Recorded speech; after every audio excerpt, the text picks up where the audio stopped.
When you can focus on what you can control, that's going to be you, always. That's your communication to yourself. How I communicate to one person is the same to another. We all have different personality types. Leaders are made. They're made by their mistakes. They're made by their trials and tribulations.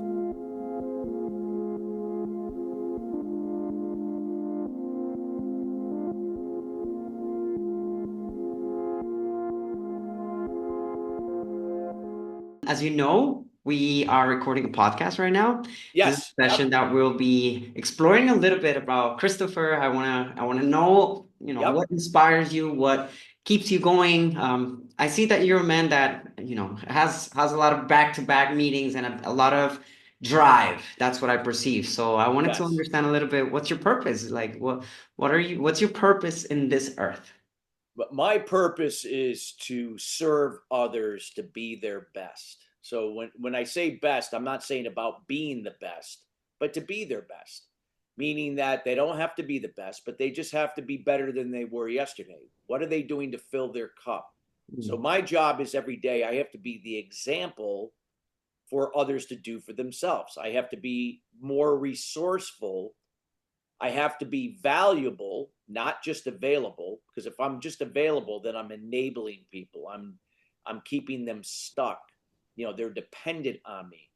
My job is to be, constantly fill my cup, to be the example, to be resourceful, to empower and encourage people to do for themselves, and to be valuable. So in those times when I'm there to mentor or help, they'll get more value, so that I help to complement what they're doing for themselves.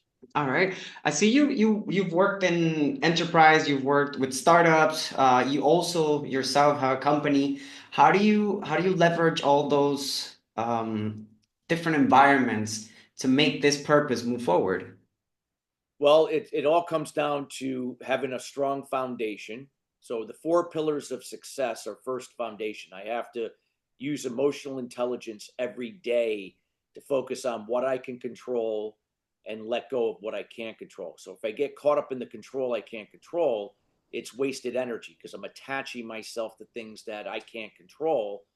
And that would be situations and other people. I have to focus on what I can control, and that's me, with my communication to myself and others, my behavior in alignment with my communication in an assertive versus a passive aggressive way, my attitude, it's happening for me, not to me, seeing challenges, obstacles, problems as good things, as opportunities to grow and expand, my emotions and how I respond versus react to situations. So even though I might be angry, that's okay. That's just a message telling me that I have something unresolved that I have to look at. But I don't have to react from it. I can now respond from a secondary emotion. And then my action. I got to take daily action, but not action on anything. Because otherwise I'll get caught up in distractions or things that are not even relevant to what's important.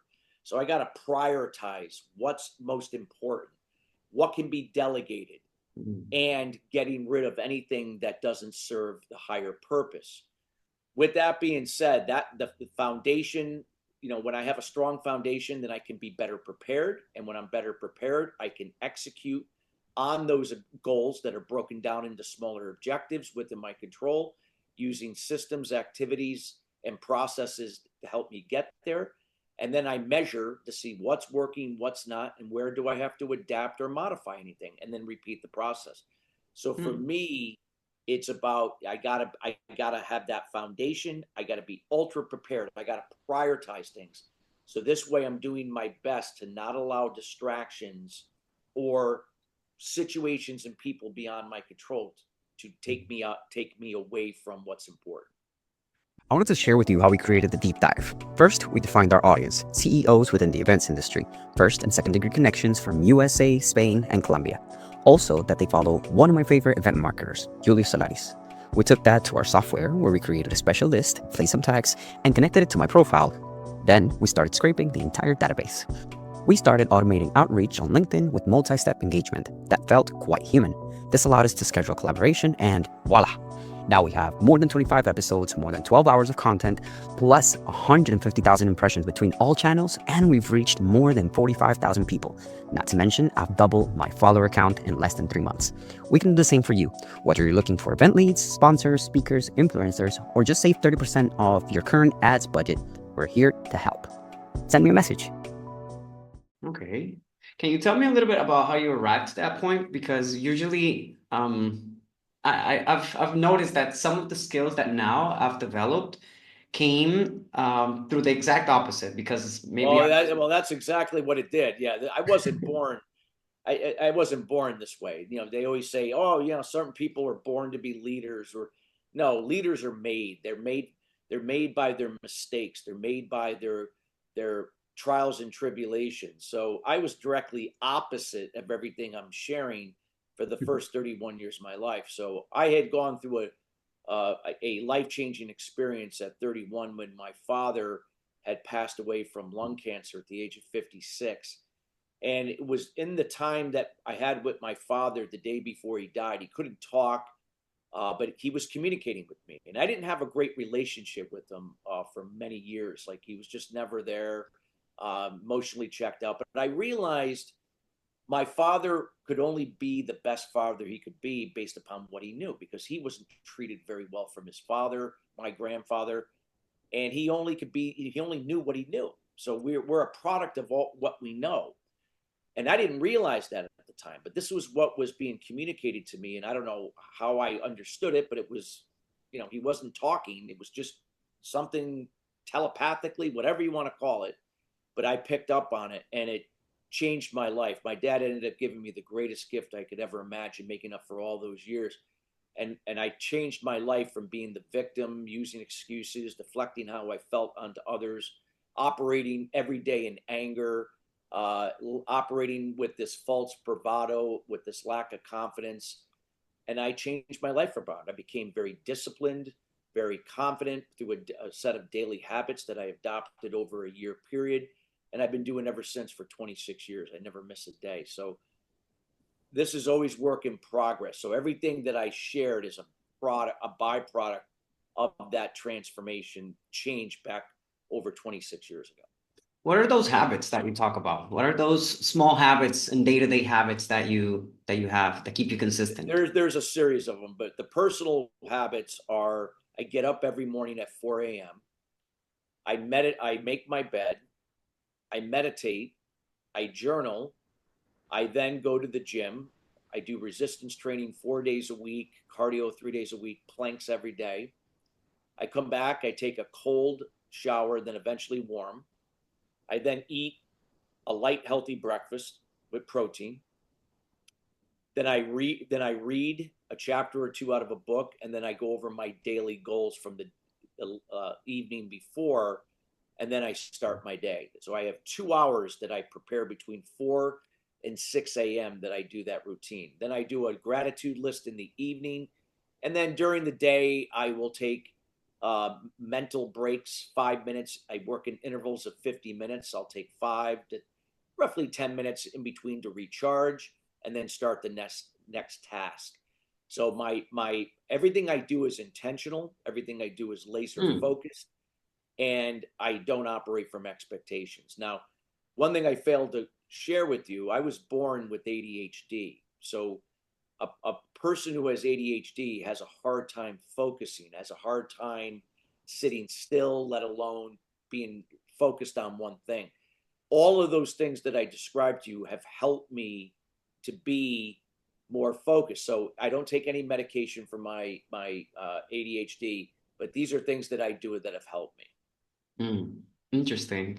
Yeah, I also feel that for me, in my case, it's either one or the other. I either jump into discipline and I keep myself focused as well with many of the habits that you have as well. But yeah, I feel like before that, it was just all over the place. The energy was just everywhere, and I wasn't really being able to channelize and be consistent with the projects that I was starting with. So definitely, I think daily habits is something that empowers you to believe in yourself and believe that you're leading in the right path. Now, what are those little things in around your life in your day to day that tell you that what you're doing is actually, having a good result. What are those KPIs that you have other than money? Yeah, yeah. No, I mean, besides having, net profit, that's always the most important thing, or cost of an acquisition of a new client or existing client. Those are, KPIs I use professionally, and that many others. But for me, it's always about just measuring, my productivity, my efficiency.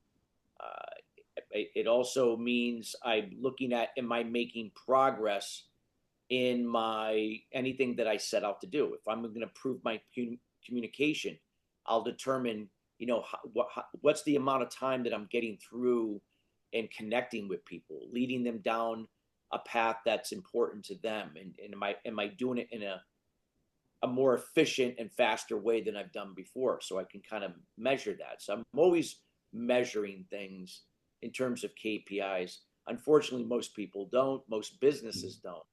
And it's imperative, because we think Mm. we know it up here, or we can track it up here, but we're highly mistaken. That's not the case. You have to write it down, or keep it somewhere where you can visually see it as a third party would see it.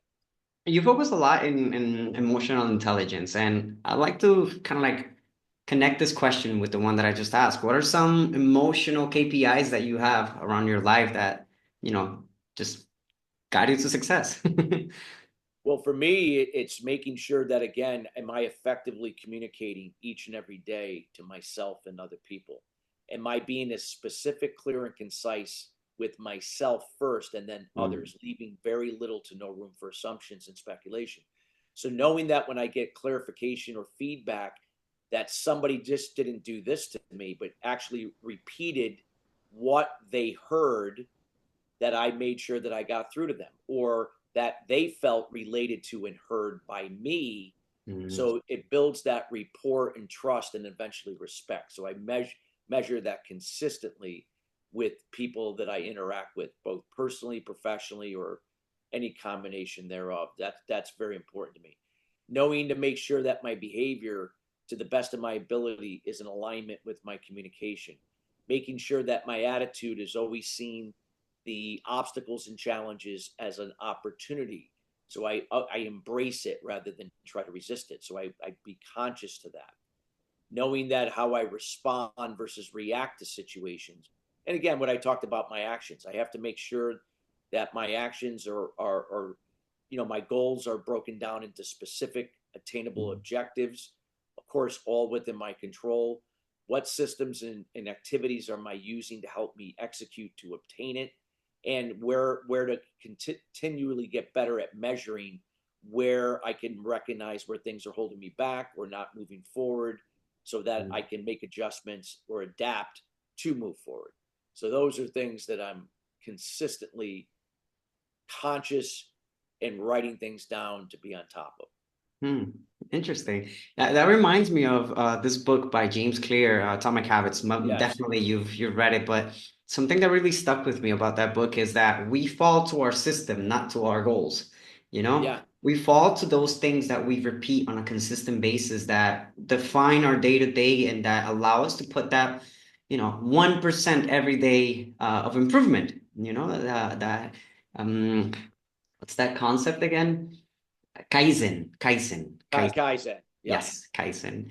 Yeah, I think that being able to identify those pillars and how those pillars clear does really allow you to start building, little by little blocks that as a human and as a leader can then serve as an example and something to show others, especially if you're leading and if you're inspiring other people, that you can actually show them like, this is how it's done, this is how I've done it. It's not one night and the next it's completely different. No, it's every day and it's consistent, and this is how we must achieve it. Now, as a leader, what has been the biggest well, as a counselor for leaders, what's the biggest mistake that you've seen CEOs and leaders make on their day-to-days?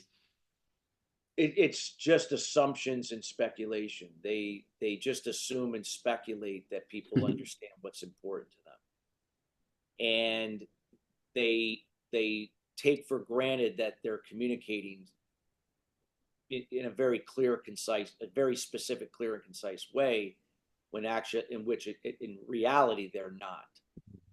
So, and a lot of times it's also any ignorance or reacting to situations and other people rather than responding, or assuming how I communicate to one person is the same to another. We all have different personality types. There's different multi-generational types. There's different cultural and ethnic backgrounds. How you communicate to one person won't necessarily be the same to another. So a person who really takes communication seriously, that strives to get better and be an effective communicator, will understand that how we communicate to a task-oriented person or more task-oriented and detailed will be different than a person who's just results-oriented task on the task side, but wants less detail. How we communicate to people-centric types versus that put people before the priority itself. So how we position and ask questions is different. But so when we know how to do that, we can create better rapport and trust in a faster fashion that eventually leads to respect. And it's through those leveraged relationships that we're able to achieve bigger and better things. Have you noticed that AI has helped leaders maybe adapt their communication skills to different types of publics, types of listeners, based on what you're saying, and obviously Oh yeah. training of that AI, has it helped leaders? Oh, it definitely has helped. I mean, it's helped in the fact that if you know how to prompt it, then it's be like me saying, hey, what would be the best question to ask a type A personality to determine if they're willing to be open to new idea to get them their results. Or if I'm talking to an engineer or project manager, what would be the best way to do that? So you will see that the questions and the approach will be different.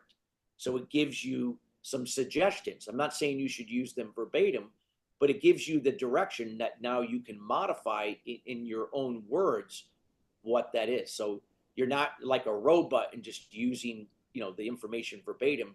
You're using it as a reference and a guide to spin into your own way of communicating, but using those principles that will now allow you to get through to that person better than you've done before. So I think AI is a great tool when you see it as a tool. When you depend on it, that's not a good thing. But when you see it as a tool to complement what you're doing, wonderful. Super interesting. On that, like on that line, it kind of gets me like questioning myself. Okay, there are some things that on the day to day I can learn in 5 minutes, then that I can apply immediately after. For example, I'm learning magic tricks. So I go to YouTube and there are videos where I can find 5 different magic tricks to learn in 5 minutes. Is there something that you can teach us in 5 minutes that we can apply immediately to improve our results as leaders? Yes. Say to yourself each and every morning, what can I control? What can I not control? Now, it's easy to say than do as another, but if you practice every day, it'll get better. When you can focus on what you can control, that's going to be you. Always. That's your communication to yourself. How are you communicating? From your inner critic or your inner champion? Your behavior is in alignment with your communication. Many people say things and then their behavior contradicts what they say. It'd be like your mom going to you like, hey, you really did good in school. And then 10 seconds, she just starts scolding you about something or ripping into you about something that contradicts everything that she said. And it's like, and then the child's going, huh, what?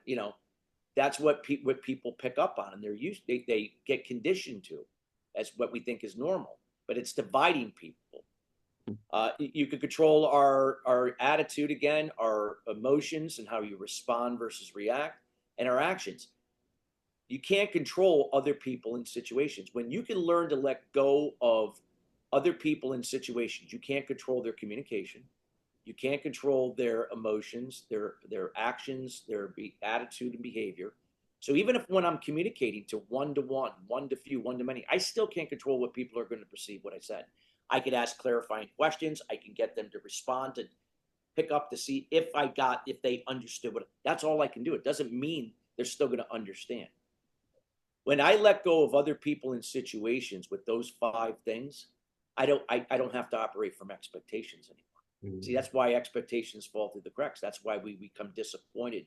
We become frustrated. We become stressed because we're tied to the control we can't control. We're tied to the fear that's experienced in that past and future thinking to those outcomes that we can't control. But if I focus on my intentions, on those 5 things I can, I'm in the moment. Fear is reduced. And I'm more likely to be more calm and more focused in my approaches to getting things done versus operating in fear where, I'm scattered. I'm not thinking clearly. Definitely. I advise leaders that if they get better at that, you'll see a Interesting. lot of things change for the good long term. That gives me 2 points. One, a question, and the other one, a comment. Every morning when I wake up, Alexa is it's the speaker. I have it right next to my bed, and I have a program with some messages to do, like tell me, like ask me some questions. So this would be a very interesting question to add. Just think about what you can control and what you can't control during today. Just Yep. and give me 10 seconds, 15 seconds to think about it. That's a good exercise to start adding.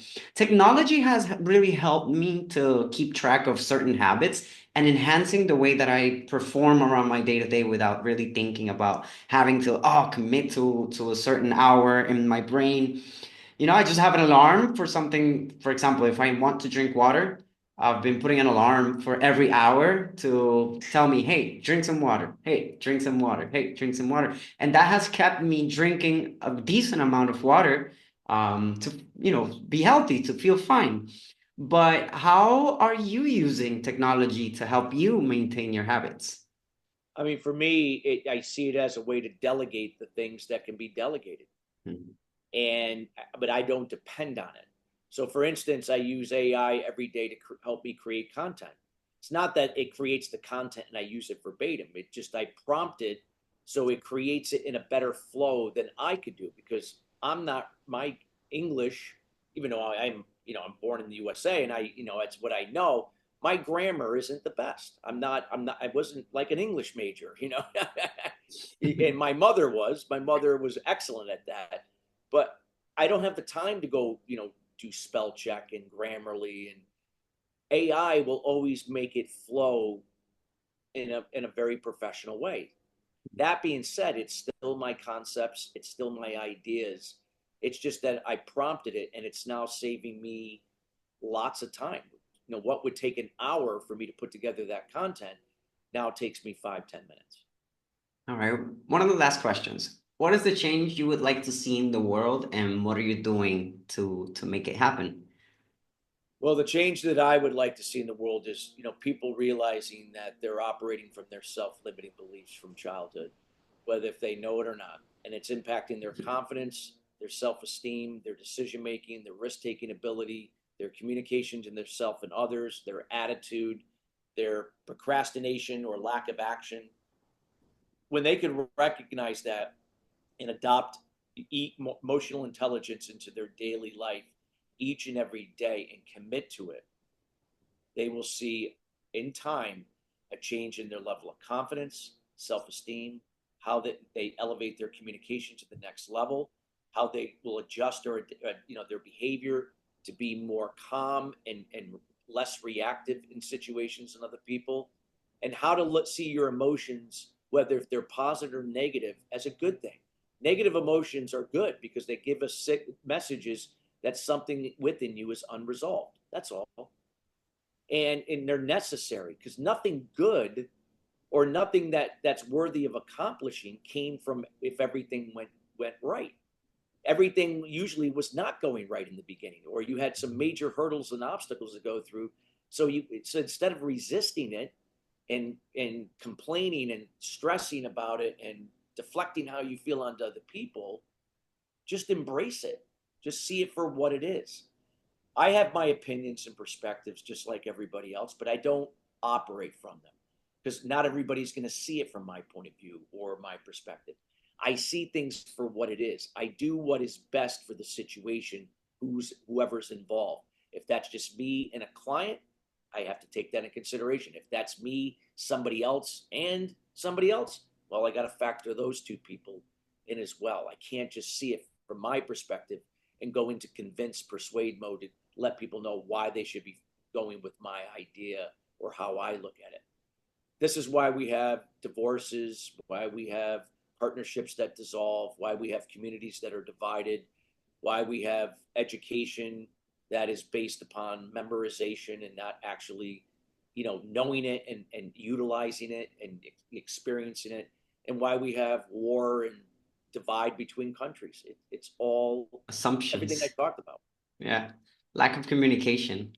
So I'm taking from this conversation with you, um, to ask myself whether I can control situation or not, to maintain a good amount of pillars and values and habits that keep me grounded, that keep me focused, to not make assumptions, to really detach myself from thinking that the way that I think is the way that everybody thinks, and better yet, jump into investigating and making sure everything's is the right way, and to focus on making sure that I can that I can take care of my thoughts, and that the thoughts that I have in my mind are actually building that reality that I want to bring forward, that I have forward. Um, is that it? The Yes, takeaways? exactly. Yes. Okay, perfect, amazing. So we have a tradition here. Last question. We ask our guests, our previous guests, to leave a question for the next one. Okay. The question was left by Ori Lahav. He is the CEO of Canis Group, is a really big PCO company. They do medical events worldwide.